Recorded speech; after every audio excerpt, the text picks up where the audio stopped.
A esperança é insistente, mesmo triste ela reside, mora lá na minha casa, vive aqui nessa cidade. Quando alegre cria asa, quando chora ela pousa. Olá, queridos amigos, muito boa noite a todos. É sempre com muito prazer que aceitamos o convite para participar deste momento raro em que falamos sobre vários assuntos que nos são importantíssimos. E hoje, especificamente hoje, vamos falar sobre o bem morrer e vamos pedir ao Senhor que nos ampare, que a nossa fala tenha a correção necessária para a compreensão de todos, na busca de entendermos a vida como ela é. Então vamos lá.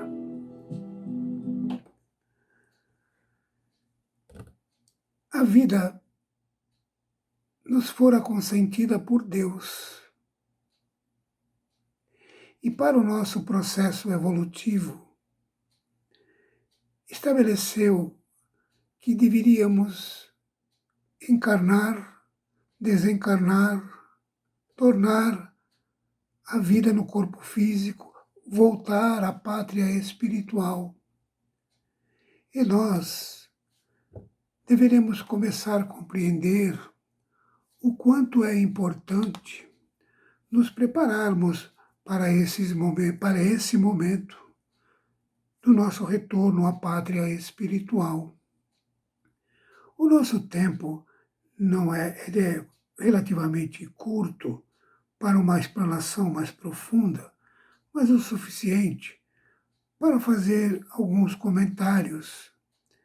E eu li certa feita, não lembro o nome do livro, vocês me perdoem, mas ali constava que um casal já numa certa idade, primeiro desencarna o homem. Passado algum tempo, ela também desencarna. E para sua grata surpresa, ele já tinha plasmado, preparado um lar quase que nos mesmos moldes desse que viviam, para dar prosseguimento à tarefa jubilosa, a qual eles se propuseram. Então vejamos que a forma de entendermos a morte, compreendê-la, não só pelo aspecto difícil, constrangedor, é preciso que compreendamos que nós receberemos de acordo com a nossa obra. Portanto, se a nossa obra é o bem viver, por que não compreendermos que também haveremos de conquistar o bem morrer? Não é? Muitas vezes nós precisamos nos preparar, conversar conosco mesmo, tomar de uma obra que fale sobre o desencarne e as suas necessidades profundas. Sem ela, sem a nossa volta à pátria espiritual, nós ficaremos aonde estamos para sempre. Então, é possível lembrar que no universo há tantas outras coisas maravilhosas que haveremos de fazer, que de pronto teremos amigos, amores nos aguardando para a continuidade da tarefa. É verdade que é preciso, de antemão, passar por aquele período até que estabeleçamos a compreensão e sintamos definitivamente que já estamos no plano espiritual. Não é? Quando também uma narrativa muito bacana, muito importante, quando o Dr. Bezerra de Menezes desencarna e logo a seguir ouve a voz de Celina, aquele espírito de Escol, trabalhadora juntamente com Maria Santíssima, que vem recebê-lo, diz-lhe com voz suave: Bezerra, acorde, você já está no plano espiritual. Presta-lhe o socorro necessário, solicita uma caminhada nos corredores do local onde se encontrava naquele momento, assistido já no plano espiritual, e a seguir encontra uma janela muito grande. E ao aproximar-se dela, ouve um cantar, uma música, que se tratava de um hino em louvor à gratidão.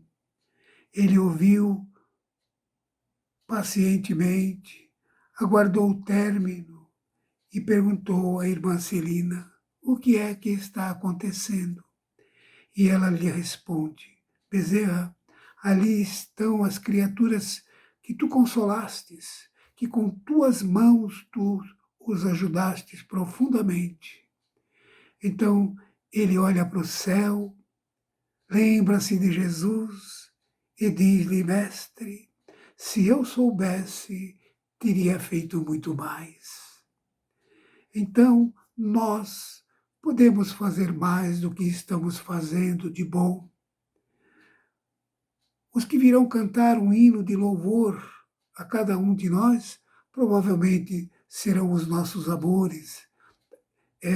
A nossa obra também tem valor quando estendemos as mãos ao que precisa. Agora, vivenciando esse período difícil, estamos promovendo as máscaras, estamos levando mantimentos, estamos fazendo o melhor possível, cuidando de nós mesmos, para que possamos continuar vivendo até o momento que esteja estabelecido para o nosso retorno à pátria espiritual. Assim, agora nós vamos ouvir os nossos irmãos e dessa vez trata-se do nosso querido amigo Áureo. Que assim seja. Uma boa noite a todos. Uma boa noite a todos. Vamos conversar um pouquinho sobre o medo da morte, essa força tão presente em todos nós. É um sentimento muito comum, muito natural, extremamente ligado ao nosso instinto de conservação, esta força biológica tão importante à conservação e evolução dos nossos corpos físicos. Portanto, o medo da morte tem um componente importante ligado ao nosso lado animal. Nós, ainda espíritos muito ligados, muito próximos à esfera da animalidade. Porém, o medo da morte também se alimenta de componentes subjetivos. Ainda temos muita resistência a mudanças, receios do desconhecido, apegos a nossas rotinas, pessoas, hábitos, bens. No fundo, não queremos abrir mão de nada disso, ainda nos identificamos plenamente com as rotinas da vida material, os apetites do corpo físico, enfim. Isso é muito normal. E como que podemos superar aos poucos este medo? Temos que recorrer às duas potências espirituais, da razão e do sentimento. A razão, por meio do estudo das leis divinas, percebendo que realmente somos espíritos imortais, com uma trajetória infinita à nossa frente.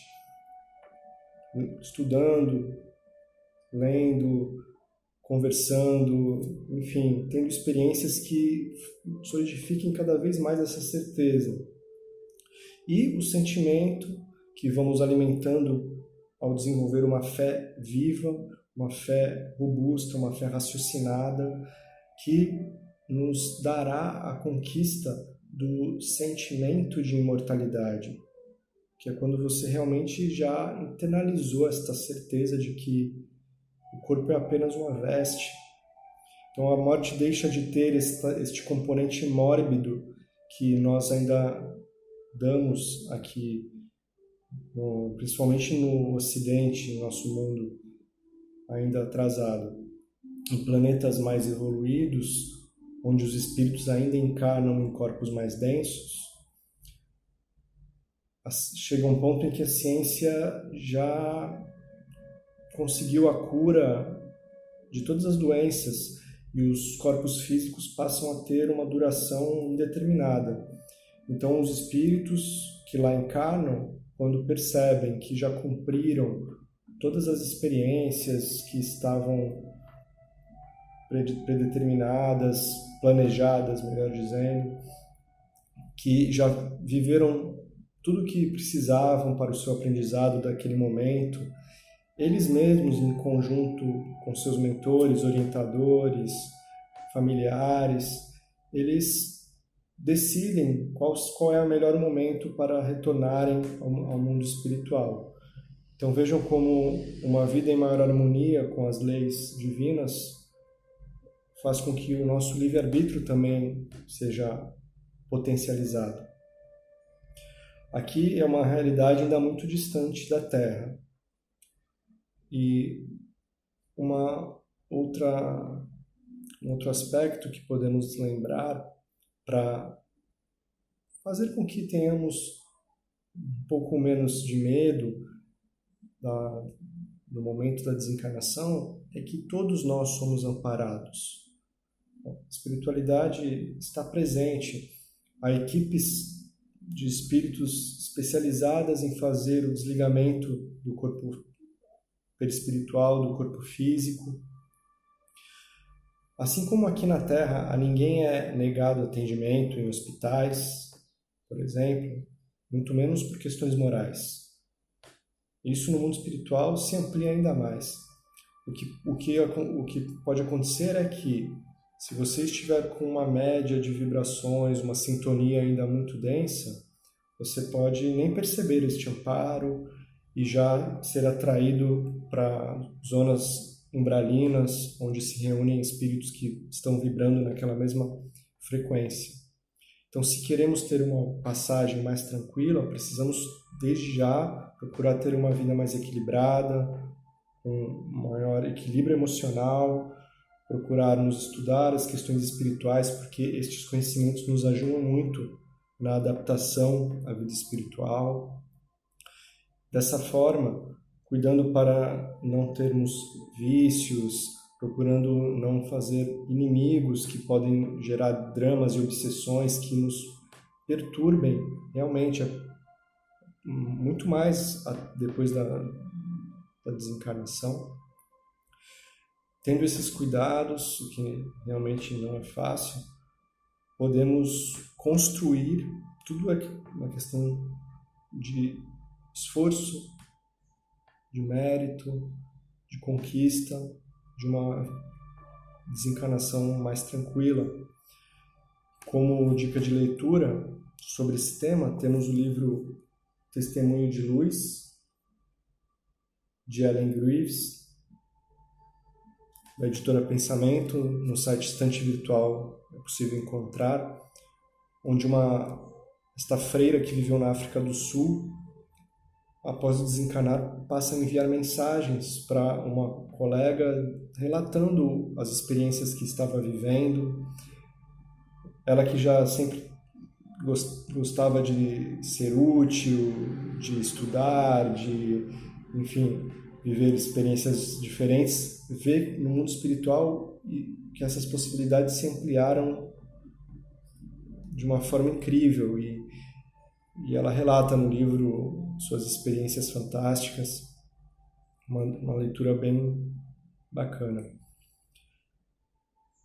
E encerramos com algumas palavras do irmão José, pela mediunidade de Carlos Bacelli, quando ele nos diz para que não tenhamos medo de viver, nem de morrer, que aguçemos os nossos sentidos, procurando nos integrar à criação divina, porque tudo existe em função da nossa existência. Não temamos a dor, nem receamos a morte, porque todos nós viveremos para sempre. E agora vamos ficar com a Ana Paula, dando continuidade no nosso estudo da noite. No Evangelho de hoje estamos conversando sobre o capítulo 4 do Evangelho segundo o Espiritismo. Ninguém pode ver o reino de Deus se não nascer de novo. Eu quero ler com vocês uma pergunta que consta no final do capítulo. A encarnação é uma punição e somente os espíritos culpados é que lhe estão sujeitos? E a resposta: a passagem dos espíritos pela vida corpórea é necessária para que se possa realizar os propósitos que Deus planejou para cada um de nós, para o nosso desenvolvimento. E para realizar esses propósitos, nós precisamos desenvolver a nossa inteligência, a moral, a ética. Então, por si só, um trabalho de desenvolvimento do nosso espírito. No mesmo capítulo, ele compara a nossa encarnação como uma escola. O aluno, quando compreende bem a disciplina, ele passa de ano. Agora, quando ele não compreende bem a disciplina, ele precisa rever alguns conceitos, ele precisa repetir aquele ano para que assim possa se sentir seguro para a próxima etapa. E assim somos nós na encarnação. No livro Psicologia do Evangelho, o autor ele faz uma reflexão sobre esse mesmo capítulo, sobre as relações escravizantes que nos impõem limites para o desenvolvimento da nossa personalidade plena, sobre os medos, culpas, tanto conscientes como inconscientes, que precisamos lidar na nossa jornada transitória pela Terra. E ele propõe que cada espírito deveria fazer uma pergunta ao longo dessa jornada. Há alguma maneira mais saudável e mais harmônica de viver? Essa pergunta deveria ser uma constante. E lendo outro texto, eu pensei muito nessa pergunta. Eu fui ler um trabalho de uma enfermeira australiana que acompanhou durante muito tempo pacientes em estado terminal. E ela percebeu que esses pacientes, próximo da morte, refletiam sobre os mesmos arrependimentos. E aí ela publicou um livro que se chama Os 5 Principais Arrependimentos que as pessoas têm antes de morrer. Eu gostaria de ter priorizado as minhas escolhas em vez de ter feito escolhas para agradar aos outros. Desejaria não ter trabalhado tanto. Desejaria ter tido a coragem de expressar meus sentimentos.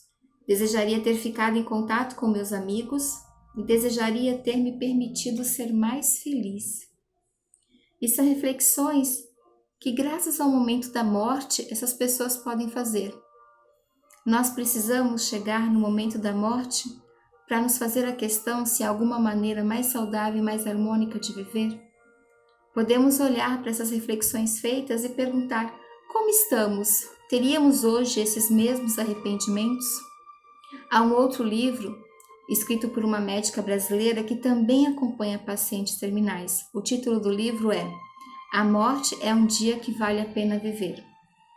Mas ao longo do texto, ela diz: a morte é um dia que vale a pena viver quando a vida foi uma vida que também valeu a pena de ser vivida. Quando nós podemos olhar com autocuidado, com amorosidade, ter prazer, ter as nossas escolhas. E me parece que a morte, a proximidade da morte, é um bom contexto para nós pensarmos sobre nossas escolhas. E nós acabamos falando tão pouco sobre a morte. Há uns 15 anos eu passei por uma experiência que me ajudou muito a ter um outro olhar. Eu era professora numa creche com mais 2 amigas, dividíamos uma sala. E no recesso escolar, uma aluna nossa morreu, vítima de um incêndio. Eu lidei com aquela morte com muita dor, com muito sofrimento. E me espantava e me incomodava ver uma das minhas amigas lidar com tudo com muita serenidade. Ela era espírita e ela olhou para a morte da Raíssa, que desencarnava após ter precisado viver somente 3 anos de vida, com muita serenidade, compreendendo aquilo de uma forma muito mais ampla. Depois do recesso, nós nos juntamos, criamos uma metodologia para que as crianças pudessem saber da morte da amiga e vivenciar o luto, e elaborar o luto. E depois de muitas rodas de conversas, de muitos livros lidos juntos, nós combinamos que sempre que alguém sentisse saudade da amiga, viria dar um abraço. E um deles disse e nos deu uma solução de que a Raíssa estava morando numa nuvem, aquela mais bonita do céu. E aí, quando íamos para o pátio, sempre tinha alguém que ia lá para fora, lá na área externa, começava a dar tchau para a nuvem e falava: tchau, Raíssa. E lá íamos todos nós juntos dar tchau para nossa amiga. Passados 15 anos, eu fico imaginando que essas crianças podem ter, a partir dessa experiência, desenvolvido estratégias para lidar melhor com todos os lutos pelos quais passaram na vida. O luto diante da perda de um sonho, de um projeto, de um trabalho, de um relacionamento, de uma pessoa querida. Nós vivemos muitos lutos numa mesma encarnação, mas se nós pararmos para olhar de uma forma mais ampla, de todas as encarnações que nós já vivemos, quantos lutos nós já não teremos passado? Quantas vezes nós não precisamos ter recomeços diante dos lutos, após os lutos? E eu acho que quando a gente pode fazer esse pensamento, quando a gente pode fazer essa reflexão, a gente consegue encontrar dentro de nós uma força, uma energia, porque nós já desenvolvemos muitos e muitos recomeços, muitos dos quais nós nem lembramos agora. Isso nos dá mais força para vivenciar os lutos de hoje, seja pelos impostos, pela quarentena, pela pandemia, seja aqueles que podem advir dela. Que possamos olhar para isso com amorosidade. E agora vamos seguir ouvindo a nossa querida amiga Elaine. Obrigada. Boa noite. Então vamos dar sequência ao nosso evangelho. Eu sou a Elaine e vou continuar aí as reflexões que outros amigos já trouxeram, né, sobre a morte. A gente está nesses tempos aí, como eles falaram, de tantas partidas, tantas despedidas, e isso é muito difícil. E por que será que a morte, que é um fenômeno natural, que faz parte da vida, que, como já diz o ditado, é a única certeza que a gente tem, né? Existe aquele velho ditado: a única certeza que a gente tem na vida é que vai morrer um dia. Por que se é algo tão claro e que ainda nos assusta tanto? Eu acho que o primeiro motivo é porque nós vivemos numa sociedade que tenta evitar a morte de todas as suas formas, e cada vez mais. Se nós pensarmos antigamente, era muito comum os velórios serem feitos dentro de casa. Depois do velório tinha uma refeição compartilhada entre a família, os amigos que foram ali velar a pessoa que partiu. Isso não existe mais. Claro que tem toda uma questão higiênica, sanitária, de conservação daquele corpo que já não tem vida, mas tem muito dessa sociedade que quer evitar a morte. Se nós olharmos os cemitérios da maior parte das cidades, eles não estão em regiões centrais, eles estão em regiões mais periféricas. Por quê? Porque não é tão agradável passar em frente ao cemitério. Isso nos lembra da nossa própria mortalidade. Quando a gente pensa em crianças, é muito comum famílias que não permitem que as crianças tenham contato com a morte. Então, se morre uma pessoa querida, diz para a criança que ela viajou, ou diz que virou uma estrelinha, e às vezes até cria confusão na cabeça da criança. Às vezes tem aquele mito de que criança não pode ir em velório, em enterro, né? A gente vive uma sociedade que evita a morte, e isso nos impacta mais, porque além da dor que a morte traz, quando nós nos vemos obrigados a lidar com uma situação da qual nós fomos poupados boa parte da vida, tudo é mais doloroso. Então, acho que o primeiro caminho para a gente lidar com isso é lidar com a morte de uma forma mais natural. Ela vai acontecer, ela é de fato uma certeza, e nós temos que estar preparados para ela. Até porque nós estamos falando da morte do corpo físico, mas a gente tem muitas outras mortes ao longo da vida. Temos a morte de muitos sonhos, temos a morte da nossa juventude, temos a morte de relacionamentos, temos várias mortes e nós temos que saber lidar com elas. E qual seria a melhor forma de lidar? A morte, ela não traz dor? Traz, ela traz muita dor. Por quê? Porque ela nos tira de um lugar comum, um lugar confortável, porque ela mexe com nossos afetos, ela mexe com os nossos apegos. Então, quando parte um ente querido, por mais que a gente saiba que a vida continua, a gente sente falta de estar ali na convivência com ele. A morte traz dor, sim, mas existe uma grande máxima dentro da doutrina espírita que eu queria lembrar, que é: a dor é necessária, mas o sofrimento é opcional. Vou repetir. A dor é necessária, mas o sofrimento é opcional. O que quer dizer isso?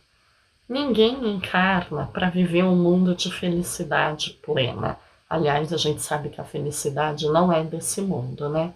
A gente encarna disposto a enfrentar provas, expiações, e a gente reencarna cheio de fé, coragem, esperança. E a gente tem que manter essa fé, essa coragem, essa esperança quando a gente está aqui. E por que precisa tanto desses sentimentos? Porque as dores vão chegar, elas fazem parte da nossa evolução. É a dor que vai revolver o íntimo da nossa alma. É a dor que vai possibilitar a transformação dos sentimentos que há tantos milênios a gente vem tentando e que a encarnação é mais uma oportunidade para modificar.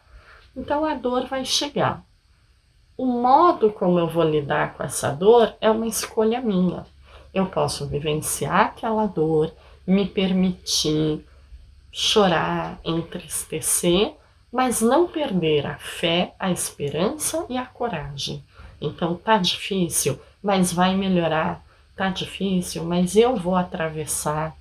Tá doendo, mas eu sei que eu tenho Deus, tenho a espiritualidade comigo. Então nutrir esses sentimentos positivos nos fortalece para atravessar esses momentos de dor. E aí, quando a gente consegue fazer isso, a gente vivencia só a dor, mas não aquele sofrimento que tira a nossa força, que tira a nossa energia, que nos paralisa. Nós continuamos firmes, de pé, doloridos sim, com o coração machucado, mas ali certos de uma vitória, certos de que tudo passa e essa dor vai passar também. Quando a gente relembra o Sermão da Montanha de Jesus, tem um trecho que ele fala: bem-aventurados os aflitos. E aí, se a gente for levar ao pé da letra, bem-aventurados seríamos todos nós, porque quem é que não tem aflições na vida? Todo mundo tem, pelo que eu acabei de dizer, né? Faz parte da nossa encarnação viver todas essas dores. Só que Jesus não está dizendo que todos aqueles que têm aflições são bem-aventurados. Os aflitos de que nos falam as bem-aventuranças são aquelas pessoas que vivenciam as aflições sem perder a fé, sem perder a coragem e sem perder a esperança. Então, as pessoas que conseguem, como eu disse antes, vivenciar a dor sem se deixar paralisar pelo sofrimento, vivenciar a dor sabendo que ela é um remédio para males maiores que nós trazíamos na alma, essas pessoas são bem-aventuradas, tanto quanto é bem-aventurado aquela criança que aceita a injeção, mesmo doendo, porque sabe que o remédio vai lhe trazer a cura. Então a dor que nos assalta com a morte de pessoas queridas, muitas vezes ela pode ser a chave da nossa felicidade futura. Atravessar com tranquilidade, na medida do possível, esse período de caos e de dor, é o que vai nos fortalecer e é o que vai nos permitir, quando chegar o momento da nossa morte, da morte do nosso corpo, vai nos permitir chegar em condições melhores do outro lado da vida. Porque quando a gente fala da nossa morte, se o Evangelho fala do bem sofrer e do mal sofrer, tem essa lição lá no Evangelho, eu acho que a gente pode adaptar para o bem morrer e o mal morrer. Que seria isso? A gente sabe que a morte, ela é o reflexo da vida que nós tivemos. Então, se eu tive uma vida muito materialista, muito centrada nas coisas da terra, de muito apego, de muita raiva, de muitos sentimentos que nos paralisam, a morte vai ser muito dolorosa para mim, porque ela vai me obrigar a abrir mão de tudo isso que me era tão caro. Agora, se eu já tenho uma vida aqui na Terra, valorizando as questões do espírito, pensando em mim mesma como um espírito e não como uma pessoa encarnada. Eu sou Elaine? Não, eu estou Elaine nessa vida, mas eu sou um espírito imortal, já tive outros nomes, terei outros, já renasci em outros lugares, renascerei em ainda outros. Essa minha vida, ela é um pedacinho da minha existência espiritual. E se a gente tiver isso em mente, o momento da nossa morte tende a ser um momento mais tranquilo. Por quê? Porque eu sei que eu já passei por outros momentos assim. Eu já me despedi de outros corpos. E aí, o momento da minha morte é o momento de eu me despedir desse. Então, para a gente pensar na nossa morte, vamos pensar, fica o convite aí, que vida eu estou levando? A minha morte vai ser o reflexo da minha vida. Será que eu vou ter uma morte tranquila? Uma morte feliz? Uma morte que é de fato só uma passagem para uma outra etapa da minha evolução? Ou vai ser uma morte dolorosa, sofrida, que vai me machucar além do necessário? A gente pode mudar a partir de agora, optar por ter uma vida leve, uma vida com foco no espírito, uma vida com foco no amor. Porque afinal, quando a gente diz que a morte não existe, isso tem que ser mais do que uma frase pronta. Isso tem que ser uma certeza da nossa alma. Porque maior do que a certeza da morte é a certeza de que amanhã eu vou acordar. Essa é a certeza que eu posso ter para sempre. Amanhã eu vou acordar, no corpo ou fora dele, mas a vida não termina nunca. Então é essa certeza que a gente tem que ter no coração, tá bom? E aí a gente encerra por aqui o nosso evangelho e eu vou ler os recadinhos da semana. Nós recebemos alguns e eu vou ler.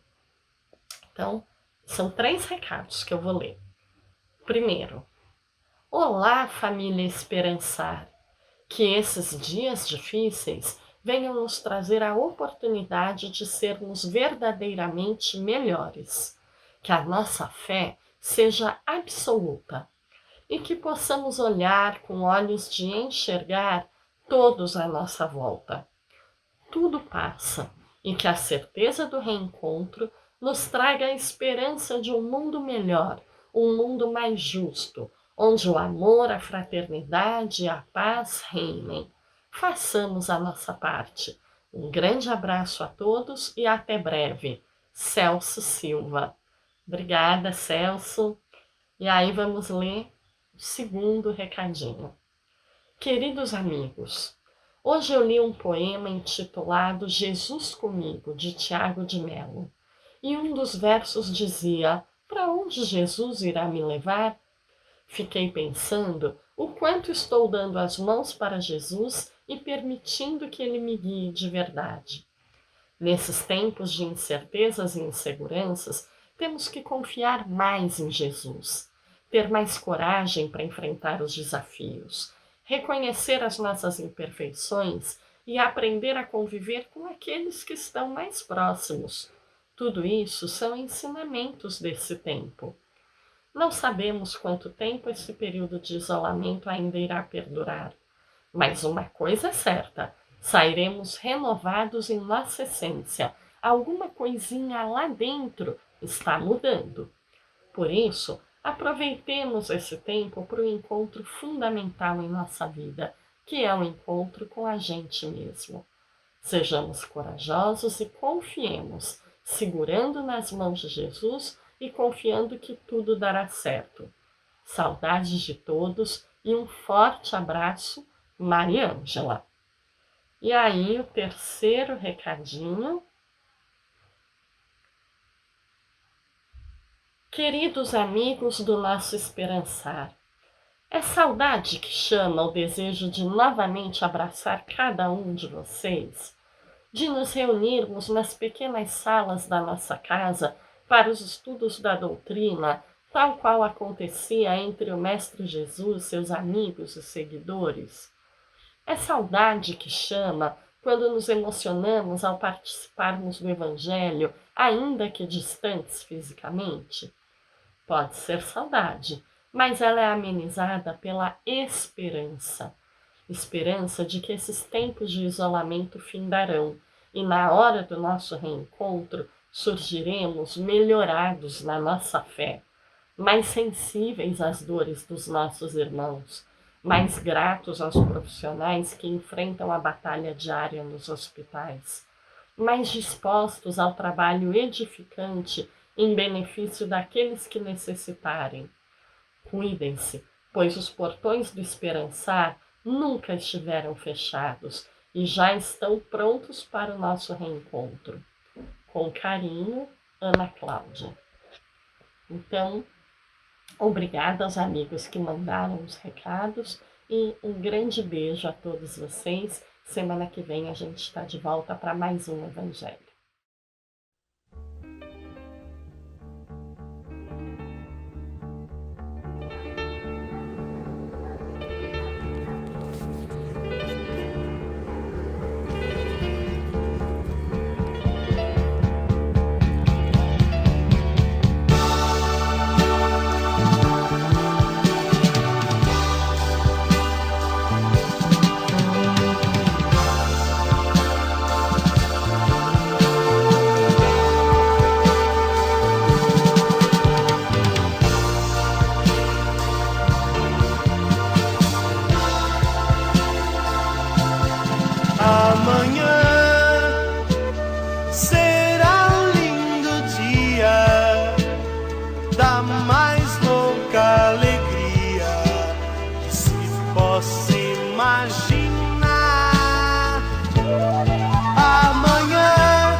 Acima do ilusório, o astro-rei vai brilhar. Amanhã, a luminosidade alheia a qualquer vontade há de imperar, há de